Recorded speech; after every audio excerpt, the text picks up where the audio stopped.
आज आप देख रहे हैं सीधे श्रीनगर के लाल चौक से और आपके साथ मैं अदिति त्यागी हूं। जम्मू कश्मीर में जिस तरह से हालात बने हैं उसके बाद जम्मू कश्मीर चिंता का विषय भी है और साथ ही चर्चा का विषय भी। और इसके पीछे बड़ी वजह यह है कि एक तरह की खास तरह की हिंसा इसे सुर्खियों में ले आई।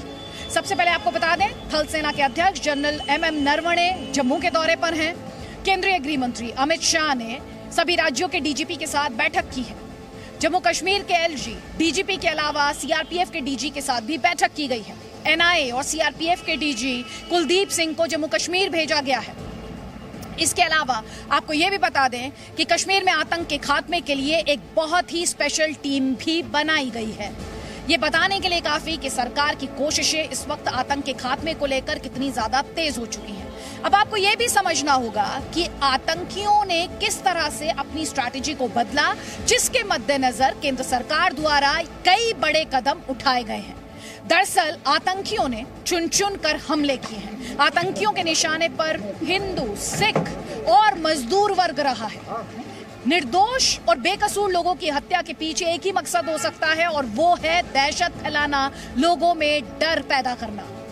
लेकिन आप में से कई लोग, इस देश की आम जनता ये भी जानना चाहती है, जिस टारगेटेड किलिंग के बारे में बहुत ज्यादा कहा और सुना जा रहा है, उसके पीछे मंशा क्या है, उसके पीछे वजह क्या है, ये किस तरह से इसे अंजाम दिया जाता है और टारगेटेड किलिंग के माध्यम से किस तरह डर और खौफ पैदा किया जाता है। यहाँ पर हम आपसे ये भी कहना चाहेंगे कि जम्मू कश्मीर में इस वक्त जो हालात हैं उसके लिए कई और घटनाक्रम भी जिम्मेदार हैं और ये घटनाक्रम सिर्फ भारत तक सीमित नहीं है। दरअसल ये हिंदुस्तान के आसपास के इलाकों से जुड़े हैं, जिनका असर अब सीधे तौर पर कश्मीर में देखा जा रहा है।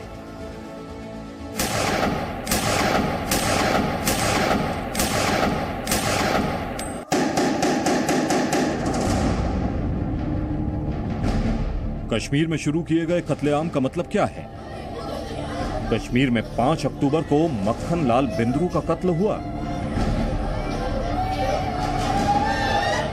वीरेंद्र पासवान की हत्या हुई। मोहम्मद शफी का मर्डर हुआ। तो क्या यह कश्मीरी पंडितों पर हमला था? कश्मीर में 7 अक्टूबर को प्रिंसिपल सुपिंदर कौर को गोली मारी गई। टीचर दीपक चंद की हत्या की गई। तो क्या यह गैर कश्मीरियों पर हमला था? कश्मीर में 16 अक्टूबर को बिहार के अरविंद साह और यूपी के सगीर अहमद को मार डाला गया। तो क्या यह प्रवासियों पर हमला था? 17 अक्टूबर को फिर से बिहार के राजा ऋषिदेव और योगेंद्र ऋषिदेव की हत्या कर दी गई। तो क्या यह मजदूरों पर हमला था? शायद नहीं, क्योंकि कश्मीर के इन दहशतगर्दों का सिर्फ और सिर्फ एक ही मकसद है, दहशत फैलाना। ठीक वैसी ही दहशत जैसी हिंदुस्तान के आसपास देखी जा रही है, वैसी ही जिहादी दहशत जो अफगानिस्तान में तालिबानियों ने फैलाई, वही दहशत जिससे घबराकर अपने घर से भागने को मजबूर हुए अफगानी मुसलमान, वही दहशत जिसमें अफगानों ने हवाई जहाजों से गिर गिर कर मर जाना कबूल किया, इस्लामिक अमीरात में रहना नहीं चाहा, वही दहशत जो बांग्लादेश में देखी गई, जिस मुल्क में 32,000 से ज्यादा देवी दुर्गा के पूजा पंडाल लगा करते थे, वहां अचानक पंडालों को फूंका जाने लगा, हिंदू बस्तियां आग में झोंकी जाने लगी थी। वही दहशत अब कश्मीर में पैदा करने की साजिश रची जा रही है, जिसमें गैर कश्मीरी मारे जा रहे हैं, हिंदू सिख मारे जा रहे हैं, मजदूर मारे जा रहे हैं। और ये तीनों तस्वीरें उसी जिहादी आतंकवाद के 3 चेहरे हैं, जिसका प्रयोग अफगानिस्तान के बाद पूरे इलाके में दोहराने की कोशिश की जा रही है। कल के हमले के बाद खासकर जिस तरह से हालात बने, आप देखिए कैसे जो यहाँ पर बाहर के राज्यों से लोग आए हैं वो यहाँ से वापस जा रहे हैं। यहाँ पर आप देखिए अपना सामान लेकर ये बैठे हुए हैं और यहाँ मजदूरी करने आए थे, कोई रेडी लगा रहा था, लेकिन अब ये यहाँ से जा रहे हैं जिस तरह से कि हालात यहाँ पर बने हैं। आम लोगों की हत्या करके कश्मीर में जो जिहादी आतंकवाद फैलाने की साजिश दिखती है, उसके पीछे कहीं ना कहीं तालिबान की प्रेरणा और पाकिस्तान के मंसूबों का हाथ है, क्योंकि काबुल पर तालिबान के कब्जे के साथ ही कश्मीर में धमकियों और चेतावनियों का सिलसिला शुरू हो गया था। महबूबा मुफ्ती जैसी नेता तो सरेआम तालिबानी हालात पैदा करने की चेतावनी देती दिखाई देती थी। 15 अगस्त को तालिबान ने काबुल के ऊपर अपना सिक्का जमाया था और तब से जितने दक्षिण एशिया में आतंकवादी संगठन हैं और जितने ऐसे लोग हैं जो एक्सट्रीमिस्ट विचारधारा में विश्वास रखते हैं, उनके हौसले बुलंद हुए। कश्मीर में जिहादी आतंकवाद की दहशत फैलाने के पीछे की साजिश की आशंका इसलिए भी बढ़ती है क्योंकि इस महीने में हुए आतंकवादी हमलों के पीछे घोषित आतंकियों की नहीं बल्कि आतंकवादियों के समर्थक ओवरग्राउंड वर्कर्स का हाथ सामने आ रहा है। ऐसे हाइब्रिड आतंकियों का खुलासा हो रहा है जो आम कश्मीरियों में से ही हैं और इक्का दुक्का वारदात को अंजाम दे रहे हैं। सुरक्षा एजेंसियों के मुताबिक आतंकी अब बदली हुई रणनीति के तहत छोटे हथियारों का इस्तेमाल कर रहे हैं। हाल की कई घटनाओं में पाया गया कि इन आतंकियों का कोई क्रिमिनल रिकॉर्ड नहीं है और ये घटना को अंजाम देने के बाद भाग जाते हैं और ऐसे ही आतंकियों को हाइब्रिड आतंकी कहा जाता है। अब सुरक्षा एजेंसियों की काउंटर टेररिस्ट विंग ऐसे ही आतंकियों को ट्रैक कर रही है। अभी तक की जांच में यह भी पता चल रहा है कि ज्यादातर सिविलियन किलिंग्स में छोटे हथियारों का इस्तेमाल किया गया। सुरक्षा बलों के आंकड़े भी बताते हैं कि साल दर साल कश्मीर में आतंकी घटनाओं के लिए छोटे हथियार का इस्तेमाल बढ़ाया जा रहा है। साल 2018 में आतंकियों के पास से 27 पिस्टल बरामद की गई थी, जबकि 2019 में 48 पिस्टल आतंकियों के पास से मिली। 2020 में आतंकियों के पास से 163 पिस्टल मिली और 2021 में सितंबर तक ही 126 पिस्टल मिल चुकी हैं। यही वजह है कि पिछले कुछ दिनों में आम लोगों पर हो रहे हमलों को देखते हुए कश्मीर की सड़कों पर जबरदस्त चेकिंग अभियान चालू है। सुरक्षा बलों की इसी चौकसी और सख्ती का नतीजा है कि पिछले 17 दिन में कश्मीर के अलग अलग इलाकों में 13 एनकाउंटर हो चुके हैं और 14 जिहादी दहशतगर्द जहन्नुम भेजे जा चुके हैं। जम्मू से राजू केरनी और श्रीनगर से खालिद हुसैन के साथ मनीष शुक्ला, जी मीडिया, दिल्ली। कश्मीर के ताजा हालात को कानून व्यवस्था के नजरिए से देखना या फिर एक स्थानीय मुद्दे के लिहाज से देखना या फिर कह लीजिए अनुच्छेद 370 या 35A के चश्मे से देखना सही नहीं होगा, क्योंकि अगर आप आतंकियों की साजिशों पर गौर करेंगे तो आपको समझ में आएगा कि आतंकी कश्मीरी पंडितों को कश्मीर में नहीं देखना चाहते। ये गैर कश्मीरी का वजूद मिटा देना चाहते हैं, ठीक वैसे ही जैसे अफगानिस्तान ने तालिबान में किया, आईसिस ने किया या फिर बांग्लादेश में अब जिहादी कर रहे हैं।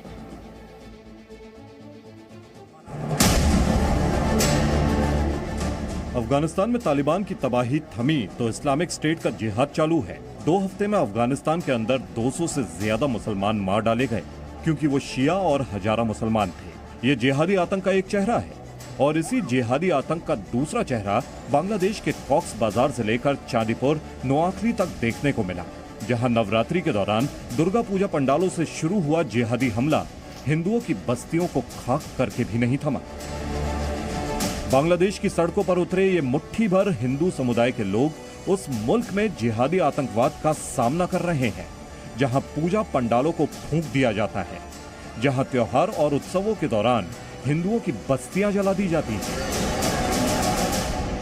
अष्टमी के दिन बांग्लादेश के कोमिला जिले में दुर्गा पूजा के दौरान एक रूमर फैला कि एक पूजा पंडाल में एक कुरान के साथ छेड़छाड़ की गई है। उसके बाद ही 2 गुट आपस में भिड़ जाते हैं और गुस्साई भीड़ ने उस पूरे दुर्गा पूजा पंडाल को तोड़ा फोड़ा और साथ ही कई हिंदुओं के परिवारों के घरों पर अटैक किया। दुर्गाष्टमी से शुरू हुआ जिहादियों का ये कोहराम अगले दिन भी जारी रहा और अगले दिन नोआखली जिले के इस्कॉन मंदिर पर जिहादियों का हमला हुआ। मंदिर में तोड़फोड़ की गई, मंदिर के बाहर के वाहनों में आग लगाकर मंदिर का सामान फूंक डाला गया, एक साधक की ईंटों से मार मार कर हत्या कर दी गई। हमारा जो प्रभुपाद का जो मूर्ति था वो भी बाहर जाके हुंडा जो बाइक में कई सारे बाइक है, 2-3 बाइक है, उसका आग जला के प्रभुपाद का जो मूर्ति है उसको अंदर डाल दिया गया है और बहुत सारे मूर्ति को जला दिया गया है। और इसके बाद आप देख सकते हैं कि जरा हमारा जो मृदंग मृदंग बोलते हैं मृदंग, उसको भी तोड़ दिया गया है। इसका बाद आप देख सकते हैं पूरा ग्लास तोड़ दिया गया है। ये जो अब हमारा जो टेम्पल के अंदर जो घरा मंदिर जो हमारा घरा टेम्पल उसके अंदर भी हमला किया है, लेकिन ज्यादा नहीं कर पाया। वो लोग अंदाज नहीं लगा पाया कि इसके अंदर है क्या, लेकिन इसलिए उस लोग ज्यादा तो चोट नहीं पहुंचा। इधर आप देख सकते हैं कि इधर हम लोग खाने के लिए बैठा है, उसी टाइम हमारे ऊपर हमला हुआ था। जैसे कि आप देख सकते हैं कि इधर हमारा जो कोई कई सारा लाठी है हम लोग ऊपर हमला हुआ था। आप जैसे कि देख सकते हैं कि बाल्टी थाल देख सकते हैं, आप देख सकते हैं थाल है कहीं भी ग्लास खाने के लिए बैठा था, उसी टाइम हम लोग ऊपर हमला हुआ था। जैसे कि आप देख रहे हैं ये सब राइस है जो हमारे जो सब्जियां है सब फोड़ के खाना भी नहीं छोड़ा। वो लोग खाना को तोड़ फोड़ के सब कुछ खराब करके चला गया लोग। इस्कॉन मंदिर पर हुए हमले के चश्मदीद तुलसी उस अटैक की कहानी बताते बताते रुआं से हो जाते हैं। अफसोसजनक ये रहा कि शुक्रवार के बाद भी ये हमले जारी रहे। रविवार को फिर से हिंदू बस्तियों पर कहर टूटा। बीती रात को भी रंगपुर जिले में फिर एक बार हिंसा की आग भड़की और उसके बाद लगभग जो है 66 फैमिलीज जो है हिंदू के फैमिलीज वो अफेक्ट हुए हैं। लेकिन काफी ऐसे परिवार हैं जो अब भी डर के साए में जी रहे हैं और ये गुहार लगा रहे हैं कि आखिरकार बांग्लादेश सरकार उनको प्रोटेक्शन दे ताकि वो शांति से रह सके। बांग्लादेश के गृह मंत्री अज़दु ज़मान खान खुद मानते हैं कि हमले पहले से प्लान करके किए गए थे और उस प्लान में कितने जिहादी शामिल होंगे उसका अंदाजा ऐसे लगा सकते हैं कि जिहादी दंगाइयों में से 4000 के खिलाफ तो पुलिस ने केस दर्ज कर रखा है। लेकिन बांग्लादेशी पुलिस कितना इंसाफ दिला पाएगी, वो इस्कॉन बांग्लादेश के डायरेक्टर ब्रजेंद्र नंदन दास के बयानों से ही दिख जाता है। वहाँ के बहुसंख्यक समुदाय के ही लोग थे और हमारे भक्त चीखते रहे, चिल्लाते रहे, पुलिस को फोन करते रहे, लेकिन पुलिस नहीं आई। अब पुलिस तब आती है जब पूरा तहस नहस कर तोड़ फोड़ करके तांडव करके चले जाते हैं। 2 भक्तों को तो ही मार दिया था, उसके बाद एक भक्त मिश था, फिर उसकी बॉडी मिली जिसको आप कहें तालाब में। बांग्लादेश में तालिबानी फॉर्मूले पर गैर मुसलमानों के खिलाफ जो अत्याचार हुए उसका असर दुनिया के दूसरे मुल्कों तक भी दिखाई पड़ा। भारत में पश्चिम बंगाल और असम से लेकर अमेरिका के बॉस्टन तक में दिखाई पड़ा। लेकिन पड़ोस में पश्चिम बंगाल की मुख्यमंत्री ममता बनर्जी बांग्लादेश में हिंदुओं पर हो रहे अत्याचार पर खामोशी ओढ़े रही। अभी तक पश्चिम बंगाल का मुख्यमंत्री का ओर से कोई बयान नहीं है। पश्चिम बंगाल में जितना बुद्धिजीवी है, भारत में जितना बुद्धिजीवी है, उन लोगों का कोई बयान नहीं है। आज वो लोग चुप क्यों है?